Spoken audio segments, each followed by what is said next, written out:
إن الحمد لله نحمده ونستعينه ونستغفره ونعوذ بالله من شرور أنفسنا ومن سيئات أعمالنا من يهده الله فلا مضل له ومن يضلل فلا هادي له وأشهد أن لا إله إلا الله وحده لا شريك له وأشهد أن محمدا عبده ورسوله اللهم صل على محمد وعلى آل محمد كما صليت على إبراهيم وعلى آل إبراهيم إنك حميد مجيد اللهم بارك على محمد وعلى آل محمد كما باركت على إبراهيم وعلى آل إبراهيم إنك حميد مجيد أعوذ بالله من الشيطان الرجيم بسم الله الرحمن الرحيم من جاء بالحسنة فله عشر أمثالها ومن جاء بالسيئة فلا يجزى إلا مثلها وهم لا يظلمون۔ آپ بھائیوں سے جس موضوع پر گفتگو کرنی ہے وہ آپ کی اور میری اصلاح کے لیے ایک بات ہے۔ اللہ کی توفیق اور فضل سے آپ سب احباب جو محسوس ہو رہا ہے مسجد کے نمازی، اپنے اللہ کو ماننے والے اور اپنی کوشش اور بساط کے مطابق احسن عمل کرنے والے، لیبلوکم ایکم احسن عملا،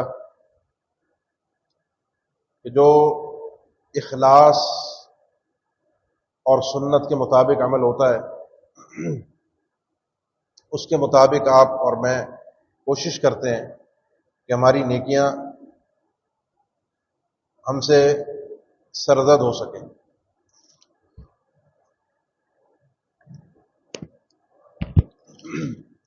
اب اس میں مسئلہ تھوڑا میرے ساتھ آپ توجہ دے کر سمجھیے گا۔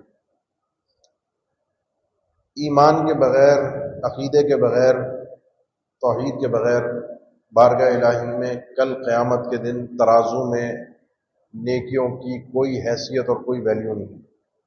والذین کفروا اعمالهم کسراب بقیعۃ یحسبہ الظمآن ماء وقدمنا الی ما عملوا من عمل فجعلناه هباء منثورا۔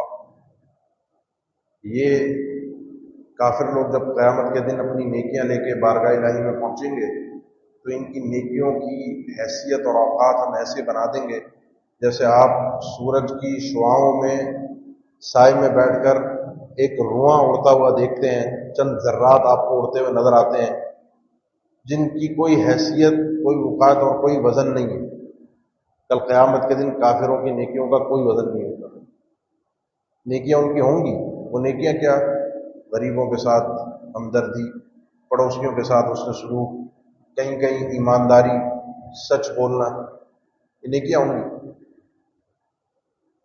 ان نیکیوں کا صلہ ان کو ان کی دنیا میں مل جاتا ہے، تعریفوں کے پل بن جاتے ہیں، نام کی تختیاں لگ جاتی ہیں، کوئی ملک کا شہر، کوئی شہر کی سڑک، کوئی یونیورسٹی، کوئی جگہ ان کے نام سے موسوم ہو جاتی ہے۔ آپ کے ایجوکیشن بورڈ میں، تاریخ کی کتابوں میں، مطالعہ پاکستان میں، اسلامیات کے سبجیکٹ میں کہیں کہیں ان شخصیات کے تذکرے آ جاتے ہیں، بچے پڑھ لیتے ہیں، جان لیتے ہیں۔ یہ تعریف ہی ان کی نیکیوں کا صلہ ہے۔ صحیح مسلم کی حدیث ہے، اللہ کے نبی صلی اللہ علیہ وسلم سے سیدہ عائشہ رضی اللہ تعالیٰ عنہ سوال کرتی ہیں کہ دور جاہلیت میں ایک شخص ہوتا تھا ابن جدعان یا جدعان، دونوں طرح اس کا ضبط ہے۔ ابن جدعان ایسا آدمی تھا، سخی تھا، مہمان نواز تھا، لوگوں کے کام آتا تھا، کوئی اس کے پاس سے خالی ہاتھ نہیں جاتا۔ اللہ کے نبی صلی اللہ علیہ وسلم، کیا اس کی نیکی اس کو کوئی کام آ گئی؟ آپ نے فرمایا نہیں، لِأَنَّهُ لَمْ يَقُلْ يَوْمًا رَبِّ اغْفِرْ لِي خَطِيئَتِي يَوْمَ الدِّينِ، کبھی اس نے اللہ کے سامنے اقرار ہی نہیں کیا کہ اللہ میرے گناہوں کو، دیگر غلطیوں کو بخش دے۔ اللہ کو ماننے والے ہی تو اس کو کیا ملا؟ اس کو یہ ملا کہ اللہ کے نبی صلی اللہ علیہ وسلم کے سامنے سیدہ عائشہ رضی اللہ تعالیٰ عنہ اس کی ان بھلائیوں کا تذکرہ کر رہی ہیں جو بھلائیاں وہ دنیا میں کر گئی ہیں، نام مل گیا۔ اب اس کا تذکرہ ہم بھی آج کر رہے ہیں، پتہ نہیں کون تھا، کیسا تھا، حدیث کی کتابوں میں نام آ گیا، اس کے اس کام کو جگہ مل گئی، آج تذکرے ہو رہے ہیں، لیکن لم یقل یومن رب اغفر لی خطیئتی یوم الدین۔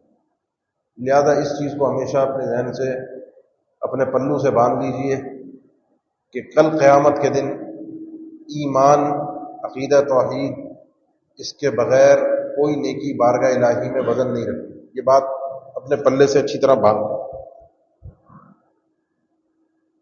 اس کے بعد ہم آگے بڑھتے ہیں۔ ہمارا معاملہ کیا ہے؟ ہمارا معاملہ ہے کہ ہم نیکی کرتے ہیں۔ نیکی کی دو ٹیکنیکس آپ کو بتاتا ہوں، جس میں آپ کی اور میری نیکی کا وزن بھی بڑھ جاتا ہے، اور آپ کی اور میری نیکی کی کاؤنٹنگ اور تعداد بھی اس میں اضافہ ہو جاتا ہے، کیونکہ کل قیامت کے دن نیکیاں تولیں گے بھی اور گنی بھی جائیں گی، دونوں کام ہوں گے۔ تولا بھی جائے گا اور گنا بھی جائے گا،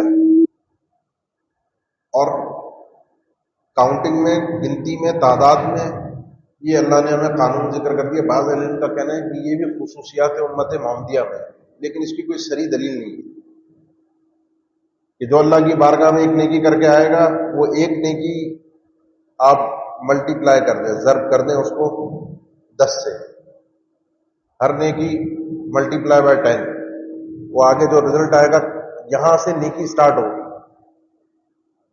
آگے قرآن مجید میں اللہ نے ذکر فرمایا کہ مثل الذین ينفقون اموالهم في سبيل الله كمثل حبة انبتت 7 سنابل في كل سنبلة 100 حبة والله يضاعف لمن يشاء۔ ایک نیکی کرے گا، اس کی مثال ایک دانے کی ہے جس سے ایک بالی نکلتی ہے، اس میں پھر آگے 100 دانے ہوتے ہیں، ہر دانی میں 700، یعنی ایک نیکی 700 گنا تک بھی جاتی ہے تعداد میں، 700 گنا تک۔ اچھا، آگے اللہ نے ذکر فرمایا واللہ یضاعف لمن یشاء، اللہ تعالیٰ جس کے لیے چاہتا ہے اس کو بڑھا دیتا ہے۔ اس کے دو مفہوم اہل علم نے ذکر کیے کہ 10 تک تو سب کے لیے ہیں، 700 تک جس کے لیے چاہے بڑھا دے، اور ایک اور مفہوم ہے کہ 700 سے بھی آگے جس کے لیے چاہے بڑھا دے، اس کی کوئی حد نہیں ہے۔ پر بات سمجھ رہے ہیں؟ اب یہ 1 سے 700 تک یا 700 سے آگے میں نے کیسے پہنچنا ہے اور اپنی نیکی میں وزن کیسے پیدا کرنا ہے، یہ طریقہ سمجھ رہے ہیں، ورنہ نیکی تو آپ کی اخلاص ہے، سنت کے مطابق ہے، قابل قبول۔ مومن جو ہے نا، مومن، آپ میں سے اگر کوئی کاروباری لوگ ہوں، کاروباری آدمی نا بڑا سیاڑا ہوتا ہے، تیز ہوتا ہے، نئے نئے آئیڈیے لگا لیں۔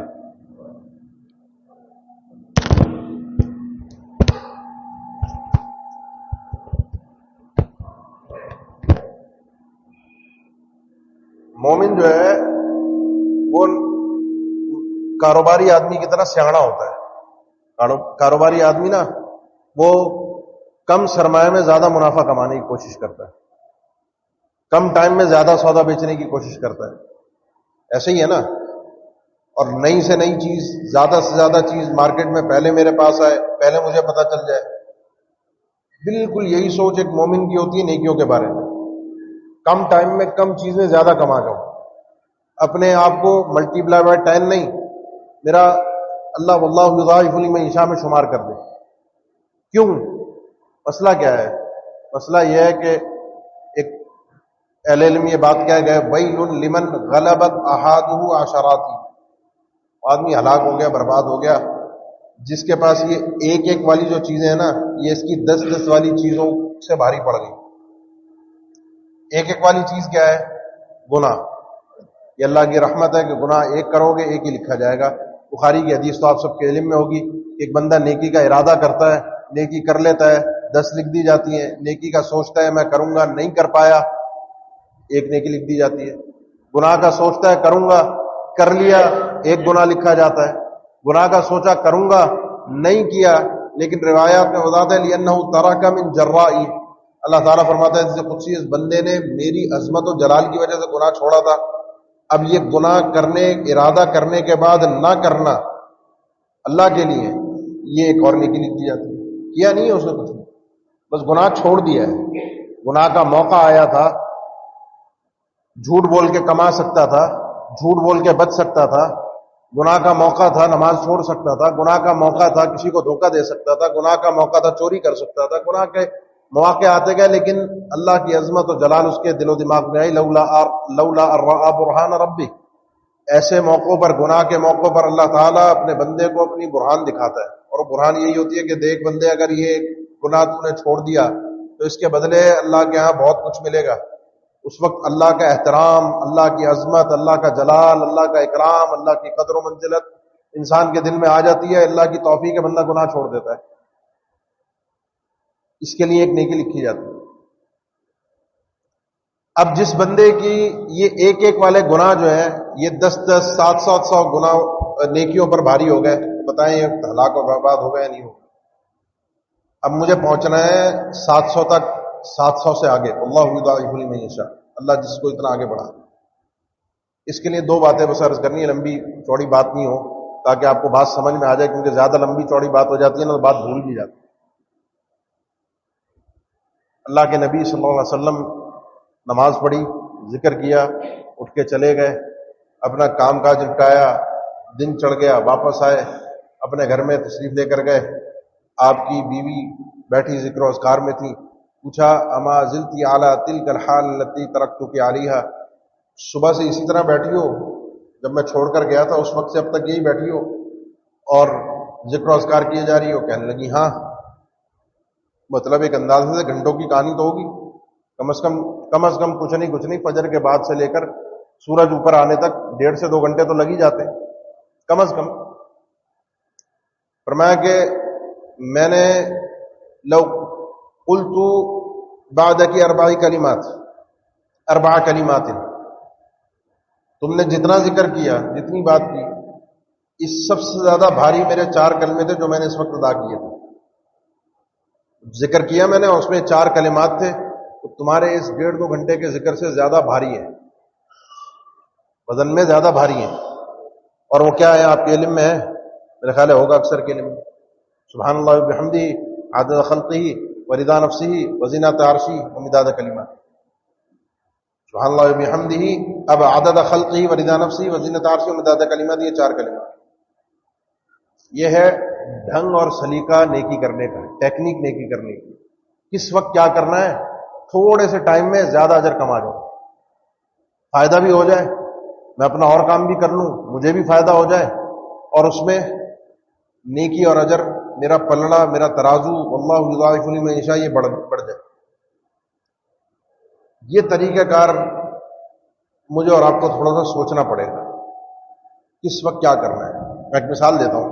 اور فجر کی سنتیں ہم پڑھتے ہیں نماز میں، عام طور پہ جتنا آپ کہتے ہیں جتنا گڑ ڈالو اتنی مٹھاس ہوگی، جتنی آپ تلاوت کریں گے، جتنا ذکر و اذکار کریں گے، اتنی نماز افضل ہوگی. لیکن فجر کی نماز تقریباً اہل علم نے لکھا ہے فجر کی سنتیں جو ہیں ان کو مخفف پڑھنا، ہلکا پڑھنا، ان کے اندر تخفیف کرنا. سیدہ عائشہ فرماتی مجھے تو بعض اوقات یہ لگتا پتہ نہیں سورہ فاتحہ ابھی پڑھی ہے یا نہیں پڑھی. پڑھتے تو تھے سورہ فاتحہ، لیکن نماز وہ 2 رکعت جو ہیں وہ ذرا تیز ہوتی تھی آپ صلی اللہ علیہ وسلم. اس لیے علم لکھتے ہیں فجر کی سنتیں انسان کو جلدی پڑھنی چاہیے. سنت یہ ہے قل یا ایھا الکافرون اور قل ھو اللہ احد، تلاوت 2 کی ہو اور نماز جو ہے وہ تھوڑی سی اسپیڈ آپ کی تیز ہو. کیوں؟ کیونکہ اس وقت اللہ کے حبیب نے اللہ کی عبادت اس طریقے سے کی تھی. اس وقت اللہ کو یہ ادا پسند ہے، اور جس وقت اللہ کو جو ادا پسند ہو وہ ہم کریں گے تو واللہ یضاعف لمن یشاء. کیونکہ عبادت میں نے آپ نے اللہ کی مرضی کے مطابق کرنی ہے، اپنی مرضی کے مطابق تو نہیں کرنی. جب ہم کہتے ہیں نا سنت، تو سنت کے اندر یہ ساری چیزیں شامل ہوتی ہیں، ٹائم بھی، طریقہ بھی، کیفیت بھی، اس کی مقدار بھی، کم زیادہ، ہلکا بھاری. بھئی عید کے دن قربانی کرتے ہیں آپ، اگر ایک قربانی آپ عام دنوں میں کریں ویسے کریں، اور آپ کو اللہ نے نوازا ہے، آپ کہتے ہیں میں غریبوں کو کھلا دیتا ہوں، افضل ہے نا.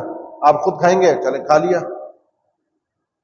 لیکن کسی غریب کو کھلائیں گے زیادہ بہتر ہوگا.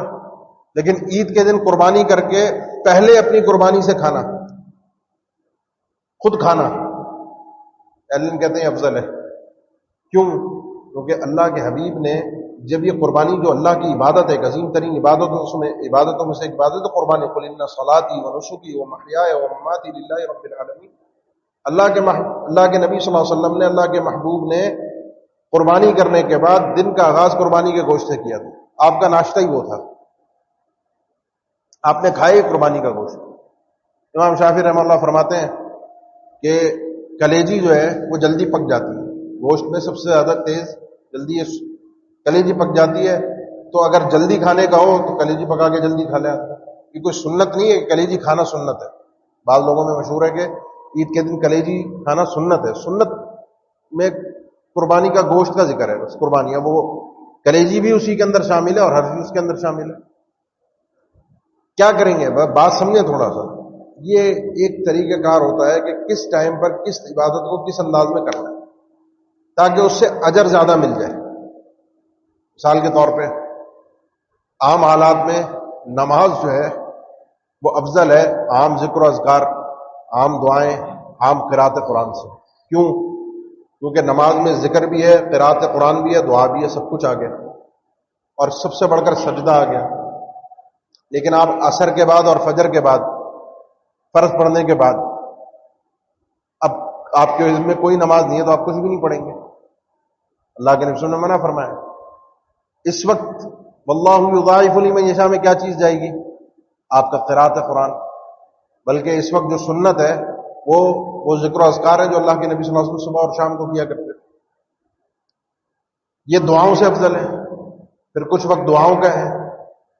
کس ٹائم پہ کیا کرنا ہے؟ تھوڑا سا کرنا ہے، زیادہ اجر مل جائے. یہ ایک طریقہ ہے. مومن ان طریقوں سے، لفظ تو مناسب نہیں ہے لیکن بداری لفظ ہے، سمجھانے کے لیے استعمال کر رہا ہوں، کھیلتا ہے. مومن کھیلنا نہیں ہوتا ہے تو عبادات ہے، لیکن کھیلنے سے مراد یہ ہے کہ بندہ تفنن اختیار کرتا ہے کہ کس طریقے سے تھوڑے ٹائم میں، تھوڑے کام میں زیادہ سے زیادہ اپنے پلڑے کو میں بھاری کر سکوں. زیادہ سے زیادہ اپنے کھاتے میں وہ ملٹی پلائی بائی 10 کے بجائے 700 آ جائے یا اس سے زیادہ. واللہ یضاعف لمن یشاء. نیکی تو کرنی ہے، تھکنا تو ہے ہی، کیونکہ یہ تو میرا مقصد حیات ہے. وما خلقت الجن والانس الا لیعبدون. میں پیدا اس کام کے لیے ہوں، میں دنیا کے لیے پیدا نہیں ہوا. میں دنیا کے کام کاج، دنیا کے معاملات، دنیا کے ساتھ میل جول، کس کو کیا اچھا لگتا ہے، کس کو کیا برا لگتا ہے، اس کام کے لیے پیدا نہیں ہوا. میں پیدا ہوا ہوں اپنے ایک اللہ کی عبادت کے لیے، اس کو راضی کرنے کے لیے، کہ میں اپنی چاہت سے، اپنی مرضی سے، اپنے اختیار سے اپنے اللہ کی عبادت کرتا ہوں. یہ پہلی چیز ہے. میں ایک مثال دیتا ہوں آپ کو، دو بلکہ مثالیں سمجھ لیں، مسئلے ہیں صرف سمجھا رہا ہوں آپ کو. اذان ہو رہی ہے، آپ قرآن پڑھ رہے ہیں. اب آپ اذان کا جواب دیں گے، قرآن کی تلاوت کریں گے. گناہ کچھ بھی نہیں ہے، یہ کریں یا وہ کریں گناہ نہیں ہے، غلط نہیں ہے، حرام نہیں ہے. بات ہو رہی ہے ٹیکنیک کی کہ آپ قرات قرآن کرتے ہیں، کرتے رہیں، آپ نے غلط نہیں کیا. لیکن آپ قرات قرآن کرتے کرتے رک گئے اور اذان کا جواب دیا. اس میں کیا ہوگا؟ کیونکہ اذان کا ایک ٹائم ہے، اس ٹائم پہ ہوگی، اسی ٹائم پہ آپ جواب دے سکتے ہیں. یہ ٹائم اگر نکل گیا، اس کے بعد جواب کا موقع محل ختم ہو گیا. ٹائم ختم ہو گیا، عبادت کا ٹائم نکل گیا، آپ نے عبادت نہیں کی اپنی مرضی سے، اب آپ کو ضرورت نہیں ہے. آپ نے اذان کا جواب دیا، پھر قرات قرآن کی آپ نے دونوں کام کر لیے. کیا افضل ہوا؟ اس ٹائم پہ یہ افضل تھا، اس ٹائم پہ. اب ایک اور دوسرا ہی، آپ اذان کا جواب دینا افضل ہے. آپ نے قرات قرآن روک دی، لیکن آپ جمعے کے دن مسجد میں داخل ہوئے، آپ کے داخل ہوتے ہی جیسی صف میں پہنچے اذان شروع ہو گئی. اب آپ، بہت سے لوگ ہم نے دیکھا کھڑے ہو کے اذان کا جواب دیتے ہیں، اور جب اذان ختم ہوتی ہے، خطبہ سٹارٹ ہونے لگتا ہے تو وہ 2 رکعت پڑھ کے پھر بیٹھتے ہیں، 2 رکعت شروع کرتے ہیں. پہلے ہم نے کہا کہ قرات قرآن چھوڑ کر آپ اذان کا جواب دیں کیونکہ اس کا ٹائم نکل جائے گا. یہاں اہل علم کہتے ہیں کہ آپ کو چاہیے 2 رکعت فوراً شروع کر دیں، اذان کا جواب چھوڑ دیں. کیوں؟ کیونکہ 2 رکعت پڑھ کے بیٹھنا ہے، اور جس وقت آپ 2 رکعت پڑھیں گے اس وقت امام کا خطبہ شروع ہو جائے گا، اور امام کا خطبہ خاموشی سے سننا واجب ہے. وہ تو آپ آئے اگر لیٹ اذان کے بعد تو آپ نے 2 رکعت پڑھنی ہے، وہ تو پڑھ کے بیٹھے. لیکن اگر آپ خطبے سے پہلے پہنچ گئے، اذان ہو رہی ہے، تو اب 3 عبادتوں کا ٹکراؤ ہو گیا. 3 عبادتیں ٹکرا رہی ہیں، آپ کو 3 میں سے کسی ایک کو ترجیح دینی ہے. وہ 3 عبادتیں کیا ہے؟ اذان کا جواب، 2 رکعت، اور خطبے کی سماعت. خطبے کی سماعت کئی ایک اہل علم کہتے ہیں واجب ہے، ضروری ہے، اور خاموشی سننا بغیر حرکت کی، فضول کی بیجا کی حرکت کی. 2 رکعت پڑھ کے بیٹھنا یہ بھی ضروری ہے. اذان کا جواب بہت اچھی بات ہے دیں، لیکن اب 3 میں سے کسی نہ کسی کو تو چھوڑنا پڑے گا. اگر آپ اذان کا جواب دیتے ہیں پھر 2 رکعت پڑھتے ہیں تو خطبے کا وہ ٹائم جو آپ کے 2 رکعت پڑھنے میں ہے وہ نکل جائے گا. یہ ایک انداز ہوتا ہے، ایک اسلوب ہوتا ہے کہ کس موقع پر کس نیکی کو میں نے کس طریقے سے فوقیت دینی ہے. ٹکرا گئے یہ کئی ایک نیکیاں آپس میں ٹکرا گئے، کس طریقے سے میں ان کے ساتھ معاملہ سر پیش ہوں. اس کے بعد دوسری چیز ہے جو آپ کو سمجھانی ہے نیکیوں کے حوالے سے، جو میں اور آپ کرتے ہیں. ان میں امام نووی رحمہ اللہ نے ایک حدیث پر صحیح مسلم کی تبصرہ کیا ہے. کہتے ہیں کہ یہ وہ کیفیات ہیں کہ جن کے ذریعے سے انسان مباحات کو عبادات میں تبدیل کر دیتا ہے. مباحات جائز کام آپ کریں نہ کریں کوئی ثواب کوئی گناہ کچھ نہیں. آپ ابھی درس سے فارغ ہو کر کھانا کھائیں اس ٹائم پہ کھانا کھانا کوئی ثواب ہے نہیں ہے. آپ عشاء کے بعد کھائیں کوئی گناہ ہے کوئی ثواب ہے. کھانا سیدھے ہاتھ سے کھانا، اپنے آگے سے کھانا، بسم اللہ پڑھ کے کھانا، یہ جتنے آپ کام کریں گے اس کا اجر ہے، لیکن کسی بھی ٹائم کھائیں. یہ مباحات ہوتے ہیں جائز کام. یہ انہوں نے ذکر کیا ہے ایک حدیث پہ، اور وہ حدیث ہے کہ اللہ کے نبی صلی اللہ علیہ وسلم نے ارشاد فرمایا صحابہ سے، فی بضع احادکم صدقہ. اس مسئلے میں نا امام مسلم نے کئی احادیث ذکر کی ہیں. آخر میں فرمایا کہ ایک دوسری حدیث میں صحابی کو فرمایا کہ اتنا کر لے بھائی کہ اگر تو اپنے شر سے دوسروں کو محفوظ رکھ سکتا ہے تو یہ بھی تیری طرف سے ایک نیکی اور صدقہ ہوگا دوسروں پر. انسان کو اپنے شر کے متعلق بھی پتہ ہونا چاہیے. کوئی یہ نہ سمجھے کہ میرے اندر کوئی شر نہیں، میں نیک پاک باز ہوں، مجھ سے کسی کو کوئی تکلیف ہو ہی نہیں سکتی. یہ جب گھمنڈ انسان میں آ جائے ڈوب گیا، یہ تو شیطان اس کو ایسا لے کے غرق کرے گا کہ اس کو پتہ بھی نہیں چلے گا.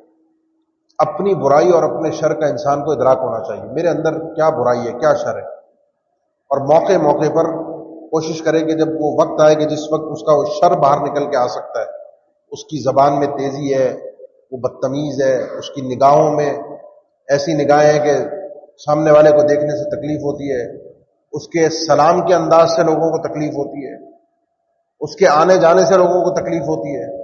بندہ محسوس تو کرے میرا شر کیا ہے جس سے لوگوں کو تکلیف ہو رہی ہے، اس شر کے موقع پر اپنے شر سے لوگوں کو بچا لے. یہ اس نے ایک نیکی کر دی احسان کر. حالانکہ یہ آتے جاتے انسان سوچتا بھی نہیں. اب امام مسلم رحمہ اللہ نے جو حدیث پیش کی اللہ کے نبی صلی اللہ علیہ وسلم کے فرمان سے اتنا ابو ہریرہ سے ہے کہ تم میں سے ایک شخص اپنی بیوی سے حلال تعلقات قائم کرتا ہے اس پر بھی تمہارے لیے اجر ہے. بیوی سے حلال. صحابہ کو بھی حیرت ہوئی، اور عام طور پہ صحابہ سوال نہیں کرتے تھے، حیرت کے مارے انہوں نے پوچھا اللہ کے نبی آیات یا حضن شاوت کی اجر. اللہ کے نبی یہ کام جو ہے نا اس میں اسلام، اللہ، رضا، اخلاص کہاں ہوتا ہے بھائی؟ عبادت، اجر تو عبادت پر ملتا ہے. یہ تو 100% انسان کی اپنی خود غرضی ہے، یعنی اپنا وہ اس کا اپنا مقصود ہے، اپنی چاہت ہے. یہ تو اسلام سے پہلے بھی تھا. لوگ مسلمان جب دین نہیں آیا تھا، اللہ کے نبی صلی اللہ علیہ وسلم نہیں آئے تھے، تب بھی یہ چیز تھی نسلوں میں، آگے بھی ہوگی. کافر بھی ہے مسلمان بھی ہے، سب میں. ہمیں کیوں اجر مل رہا ہے؟ یہ تو اس میں تو کوئی نیت ہی نہیں ہوتی انسان کی نیکی کی. آپ صلی اللہ علیہ وسلم نے ایک چیز سمجھائی، کہا کہ ایک بات بتاؤ کہ ارأیتم لو وضع فی حرام اکان علیہ وزر، اگر یہی کام یہ آدمی کسی حرام طریقے سے کرے تو کیا اس کو گناہ ملے گا؟ فرمایا ہاں. فرمایا اگر حرام طریقے سے گناہ ہے تو حلال طریقے سے کرنے پر اجر کیوں نہیں ملے گا؟ اب امام نووی کا جو تبصرہ ہے اس کو ذرا ساتھ ملائیے. بہت سے لوگ ایسے ہیں جو گناہ کر سکتے ہیں، اور یہ چیز ایسی ہے کہ جو شیطان دل میں ابھارتا بھی. ہم تو ہمارے ایک دوست ہیں، تھوڑا آپ سب، میں بھی ذرا تھکاوٹ میں ہوں، آپ بھی میری طرح، ہم اہل حدیث جو ہے نا اکثر غصے میں لال پیلے ہوئے بیٹھے ہوتے ہیں، میں بھی اور آپ بھی، ایسے ہمارے چہرے ہوتے ہیں. تو وہ ہمارے ایک دوست ہیں، وہ کہتے ہیں کہ ہم ایسے دور میں پیدا ہوئے ہیں، نہ دوسری شادی بھی ہے جرم ہے اور لونڈیوں والا بھی حساب کتاب نہیں ہے. ورنہ پہلے تو انسان کو اللہ کی طرف سے ایک آسانی تھی، لوگ شادیاں بھی زیادہ کرتے تھے، طلاقیں بھی ہو جاتی تھی، پھر شادیاں ہو جاتی تھی اور لونڈیاں بھی ہوتی تھیں. اب ایک ہی کی بیوی ہے، زیادہ تر کسی نے بہت تیر مار لیا، 2 کر لی، بڑا مجاہد ہو گیا. اب مسئلہ یہ ہے میرے بھائی کہ حرام کی طرف جا بھی سکتا ہے آدمی، طاقت بھی ہے اور شیطان ابھارتا بھی ہے، جیب میں پیسے بھی ہیں، لیکن نہیں جاتا. ساری زندگی اگر ایک ہی شادی ہے تو وہ ساری زندگی اپنی ایک ہی بیوی کے پاس رہا، ساری زندگی کبھی نہیں گیا، کہیں اس نے غلط کام نہیں کیا. کیوں نہیں کیا؟ سوال یہ کیوں نہیں کیا؟ اس کے دماغ میں کبھی اتنا غور سے آیا نہیں، بس اس کے ذہن میں یہ کہ اللہ نے حرام کیا ہے، بھائی حرام کے پاس نہیں جانا. دنیا جاتی ہے، لوگ ہیں، میں نہیں جاؤں گا، بس یہ اس کے دماغ میں سوچ رہتی ہے. اس حوالے سے وہ اپنے آپ کو پاک دامن، پاک باز، عفت و پاک دامنی کے ساتھ رکھتا ہے. اللہ کے نبی فرمان ہے یہ حرام کی طرف جا سکتا تھا، لیکن حرام کو چھوڑ کر حلال کی طرف آئے، اس کو اجر کیوں نہ ملے. یہ ہوتا ہے کہ جب انسان اپنی نیت کو جائز کاموں میں اللہ کی طرف سے اجر کے اندر تبدیل کر دیتا ہے، آٹومیٹک وہ حلال جائز کام جس پر اجر ہوتا نہیں اس کو اجر ملنا شروع ہو جاتا ہے. اس میں دو حدیثیں اور ساتھ ملا لیجیے. ابو مسعود بدری رضی اللہ تعالیٰ عنہ کی، سیدنا سعد بن ابی وقاص کی، اذا انفق الرجل على اهله وهو يحتسبها وانك لن تنفق نفقه تبتغي بها وجه الله الا اجرت عليها. اللہ کے نبی صلی اللہ علیہ وسلم نے فرمایا جب کوئی بندہ اپنے بیوی بچوں پر خرچہ کرتا ہے، جتنے آپ مرد حضرات شادی شدہ ہیں آپ سب پر فرض ہے شرعاً، اخلاقاً، معاشرے کے رسم و رواج کے مطابق ہر طرح سے کہ مرد کمانے کے لیے نکلے گا، دھکے کھائے گا، دھول میل سب وہ اس نے برداشت کرنی ہے. اپنے بیوی بچوں کے لیے کما کر لانا اپنی حیثیت کے مطابق اس پر فرض ہے. نہیں کما کر لائے گا گناہ گار ہے. اگر جس کو سادے الفاظ میں کہتے ہیں ہڈ حرام، اگر اس قسم کا مزاج کا آدمی ہے گناہ گار ہے، یہ اس پر فرض ہے. لِيُنْفِقْ ذُو سَعَةٍ مِّن سَعَتِهِ وَمَنْ قُدِرَ عَلَيْهِ رِزْقُهُ فَلْيُنْفِقْ مِمَّا آتَاهُ اللَّهُ. جس کو اللہ نے وسعت دی اپنی کشادگی کے مطابق خرچ کرے، جس کو نہیں ہے محنت مزدوری کرتا ہے، جو میسر آئے وہ اپنی کوشش کے مطابق خرچ کرے، اللہ اس کو قبول کرنے والا ہے.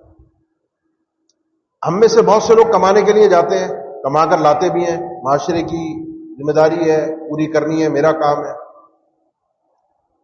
گناہ سے بچ گیا. اب نہ گناہ ہے نہ ثواب ہے، یہ ایک دوسرا درجہ ہے. انسان کما نہیں رہا، گناہ گار ہے، کما رہا ہے نہ گناہ ہے نہ ثواب ہے. گناہ سے بچ گئے کما رہا ہے، ثواب نہیں ہے. کیوں ہے؟ تو جائز کام کر تو رہا ہے، روٹین میں ہے، لیکن اجر کب ملے گا؟ وہ ہوا یحتسب ہوا تبتغی بہا وجہ اللہ. انسان کمانے کے لیے نکلتا ہے اس لیے کہ یار میرے اللہ نے حکم دیا اپنے بیوی بچوں کے لیے کما کر لاؤں. ایک بندہ بڑا طاقتور، طبرانی کی حدیث ہے، محنت مزدوری کر رہا تھا، کما رہا تھا. صحابہ نے دیکھا بڑا طاقتور آدمی ہے، کاش کہ اس کی یہ طاقت، محنت اللہ کی راہ میں جہاد میں صرف ہوتی، کتنا اس کو اجر ملتا. آپ صلی اللہ علیہ وسلم نے فرمایا کہ ان کان قد خرج لنفسه، اگر یہ آدمی نکلا ہے اپنے آپ کو مانگنے سے بچانے کے لیے، محنت کروں اپنے آپ کو سوال سے بچاؤں، کسی کے ہاتھ نہ پھیلاؤں، تو فهو فی سبیل اللہ، یہ بھی فی سبیل اللہ ہے. اور اگر یہ نکلا ہے اس لیے کہ یسعى علی اولادی الصغار، اپنے چھوٹے بچوں کے لیے محنت کر رہا ہے کہ ان کو کما کر کھلاؤں، تو فهو فی سبیل اللہ. اور اگر یہ اس لیے نکلا ہے کہ اپنے والدین، بوڑھے والدین کے لیے کما کر لے کر جائے، تو یہ بھی فی سبیل اللہ ہے. تو انسان نکلتا ہے، سوچتا ہے کہ میرے اللہ نے مجھے حکم دیا ہے، اللہ کی رضا اسی میں ہے، میرے اللہ کا حکم یہی ہے، تب تغیب یہاں وجہ اللہ سے ساتھ کو فرمایا تھا کہ اللہ کا وجہ، کہ مجھے کل قیامت کے دن اللہ کا دیدار ہوگا. اللہ نے حکم دیا ہے صبح سے شام تک جو یہ کما رہا ہے، محنت کر رہا ہے، کما کر لا رہا ہے، اس کے گھر والے، بیوی بچے جو ایک ایک لقمہ کھا رہے ہیں، اللہ کے رسول فرمایا ایک ایک لقمے پر حتی ما تجعل فی فی امرأتک، اس ایک ایک لقمے پر تمہارے لیے اجر. یہ ہے کہ انسان جائز کاموں کو نیت کے ذریعے سے تبدیل کر دیتا ہے کس میں؟ عبادت میں. آپ صلی اللہ علیہ وسلم نے فرمایا نا کہ ایک انسان کوئی درخت لگا دیتا ہے، بھائی اللہ کا حکم ہے سایہ ہو جائے گا، پرندوں کو رہنے کے لیے گھر مل جائے گا، کوئی پھل ول ہو گیا کوئی کھا لے گا. لگاتے ہوئے اتنی نیت کسی کی بھی نہیں ہوتی، بس یہ ہے کہ یار چلو لگا دیا درخت. ایک اصل کی نیت کر لی. اس پہ حافظ ابن حجر کا تبصرہ یہی ہے کہ کچھ اعمال ایسے ہوتے ہیں کہ جن کی ذیلیات کی انسان کے اندر کوئی سوچ و سمجھ بھی نہیں ہوتی. اور فرمایا یہ اللہ کے نبی صلی اللہ علیہ وسلم فرمانا، یہ بھی صحیح مسلم کی حدیث ہے کہ قیامت تک جب تک وہ درخت باقی رہے گا، کوئی پرندہ اس سے آ کر کھائے گا، نیچے کوئی کیڑے مکوڑے کھائیں گے، کوئی انسان کھائے گا، اس کا سایہ کوئی حاصل کرے گا. جب تک یہ درخت یہ فائدہ دیتا رہے گا اس بندے کو اجر ملتا رہے گا. کس میں اتنی سوچ ہوتی ہے نیت.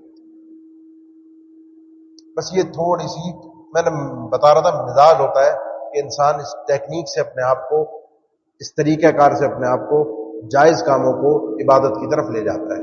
تقریباً وقت میرا جو میں نے وعدہ کیا تھا اس کے اختتام پر پہنچ چکا ہے. آخری بات یہ ہے کہ بعض اوقات انسان نیت کر بھی لیتا ہے, کوشش کر بھی لیتا ہے, لیکن موفق نہیں ہوتا. اس لیے نیت اچھی رکھنی چاہیے. وہ والی نیت نہیں جو ہم سے بعض لوگ کرواتے ہیں کہ نیت کر لو, ارادہ کر لو.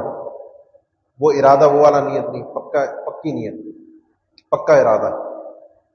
پھر انسان وہ کام کر نہیں پاتا. رات کو سونے لیٹا, پکی نیت کی تہجد پڑھوں گا, الارم بھی لگایا, نہیں اٹھ پایا. کیا ہوتا ہے؟ مثل ما کان یعمل مقیما صحیحا. اللہ تعالیٰ فرشتوں کو کہتا ہے بھائی یہ بندہ آج بیمار ہے, آج مسافر ہے, اس نے جو تہجد پڑھنی تھی, جو روزہ رکھنا تھا, یہ رخصت اس کو اللہ تعالیٰ نے دی ہے. بیماری اور سفر کی رخصت ہے. اس کا اجر ویسے ہی لکھو کہ جیسے صحت کے عالم میں کیا کرتا تھا. یہ اس کا اجر ویسے ہی لکھو جب یہ اقامت کی حالت میں کیا کرتا. من سأل اللہ الشہادہ بصدق بلغہ اللہ منازل الشہداء وان مات علی فراشہ. ایک انسان سچے دل سے تمنا کرتا ہے, اللہ سے مانگتا ہے کہ اللہ مجھے شہادت کی موت عطا کرنا. سچے دل سے اس کے دل میں تمنا ہے, اور نہیں ملی اسے شہادت, مرا وہ اپنے بستر پر, لیکن اس کی سچی نیت کی وجہ سے اللہ تعالیٰ اس کو شہداء کے مقام اور مرتبے تک پہنچا دیتا ہے. واللہ یضاعف لمن یشاء. جہاں سے بات شروع ہوئی تھی کہ اللہ جس کے لیے چاہتا ہے اس چیز کو بڑھا دیتا ہے. اور میری جتنی گفتگو تھی اس میں نے دو چیزیں شروع میں, دو لفظ کہے تھے, اخلاص اور سنت. لیبلوکم ایکم احسن عملا. یاد ہوگا نا آپ کو, میں نے کہا ہم اسوب عمل, اخلص عمل, کہ جو سنت کے مطابق ہو اور اخلاص کے مطابق ہو. سنت کے مطابق چند چیزیں میں نے بتائیں ٹیکنیکس میں, کہ سنت کے مطابق ٹائم, سنت کے مطابق جگہ, تھوڑے سے میں زیادہ اجر مل جاتا ہے. چند مسائل آپ کو ذکر کیے نا, گوشت کھانا قربانی کا, وہ ذکر سبحان اللہ وبحمدہ, اور آخر میں نے آپ کو بتایا نیت سے انسان کس طریقے سے اپنے فائدہ اٹھاتا ہے, اور اس نیت کے ذریعے سے وہ مرتبے حاصل کر لیتا ہے جو کام اس نے کیے ہی نہیں ہوتے. کیوں؟ واللہ یضاعف لمن یشاء. یہ اللہ کا ہم پر فضل ہے, اللہ کی ہم پر رحمت ہے. ہم نیکیاں کرنے والے اگر ہیں, اللہ نے اگر توفیق دی ہے, تو کوشش کریں اس میں دماغ بھی نیکیوں میں ایسے ہی چلائیں جیسے کاروبار میں, دنیا کے معاملات میں تیز چلتا ہے. ایک دوسرے کو پیچھے پڑے ہوتے ہیں, ایک دوسرے سے آگے کرنے کی فکر ہوتی ہے. تو نیکیوں میں بس پیچھے کسی کو, یعنی کوئی نیچے گر جائے, کوئی پیچھے رہ جائے, یہ نہیں ہے. نیکیوں میں ہوتا ہے بس میں آگے نکل جاؤں, وہ پیچھے ہو جائے جان بوجھ کے, یہ سوچ نہیں ہوتی, وہ حسد ہو گیا نا. وسارعوا الی مغفرۃ من ربکم وسابقوا الی مغفرۃ من ربکم. ایک دوسرے سے آگے نکلو, ایک دوسرے سے سبقت لے کر جاؤ نیکیوں میں, اس سے زیادہ کرنے کی کوشش کرو. وہ جو کر رہا ہے اس سے زیادہ کرنے کی کوشش کرو. ایسا مومن ہوتا ہے جو موفق ہوتا ہے, مبارک ہوتا ہے. اللہ تعالیٰ اس طرح کی نیات اور سوچ, اس طرح کا عمل کا طریقہ کار اور جذبہ ہمیں عطا فرما دے. تو ہم اعمال صالحہ کر رہے ہیں, وہ جو ترازو کل قیامت کے دن ہوگا, وَنَضَعُ الْمَوَازِينَ الْقِسْطَ لِيَوْمِ الْقِيَامَةِ فَلَا تُظْلَمُ نَفْسٌ شَيْئًا وَإِنْ كَانَ مِثْقَالَ حَبَّةٍ مِّنْ خَرْدَلٍ أَتَيْنَا بِهَا وَكَفَى بِنَا حَاسِبِينَ. فَمَن يَعْمَلْ مِثْقَالَ ذَرَّةٍ خَيْرًا يَرَهُ وَمَن يَعْمَلْ مِثْقَالَ ذَرَّةٍ شَرًّا يَرَهُ. ایک ذرہ بھی کسی نے نیکی کی ہوگی وہ بھی اسے کل قیامت کے دن دیکھے گا. ایک ذرہ بھی اگر شر کیا ہوگا, گناہ کیا ہوگا, برائی کی ہوگی, وہ بھی کل قیامت کے دن اسے دیکھے گا. وَكُلُّ صَغِيرٍ وَكَبِيرٍ مُسْتَطَرٍ. ہر چھوٹی بڑی چیز درج ہوتی ہے, نوٹ ہوتی ہے. مَا لِهَذَا الْكِتَابِ لَا يُغَادِرُ صَغِيرَةً وَلَا كَبِيرَةً إِلَّا أَحْصَاهَا. کل قیامت کے دن یہ میں اپنا نامہ اعمال دیکھ کر خود کہوں گا, کوئی چھوٹی سے چھوٹی چیز ہو, بڑی سے بڑی چیز ہو, یہ ایسا نامہ اعمال ہے, اس نے کچھ نہیں چھوڑا, ہر چیز اس میں درج ہے اور میرے سامنے آئے گی. اس کو گنا بھی جائے گا اور اس کو تولا بھی جائے گا. ہلاک اور برباد ہے وہ آدمی جس کے یہ ایک ایک والے گناہ 10 گناہ والی نیکیوں پر بھاری پڑ جائیں, تعداد میں زیادہ ہو جائے. ہلاکت اور بربادی ہے ہی ہے. اللہ کا فضل ہے, اللہ کی رحمت ہے کہ وہ جنت کے راستوں کو اس نے ہمارے لیے آسان کر دیا ہے. ہم بھی تھوڑی سی کوشش کریں, اپنا دماغ لڑائیں, عمل میں آگے بڑھنے کی جستجو پیدا کریں, ہمت کریں, اٹھیں, محنت کریں.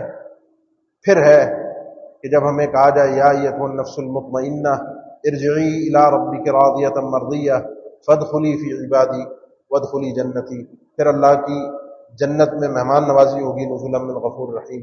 اللہ ہم سب کے لیے آسانیاں فرما دے، کامیابی والا معاملہ فرما دے، اللہ سلامتی والا معاملہ فرما دے.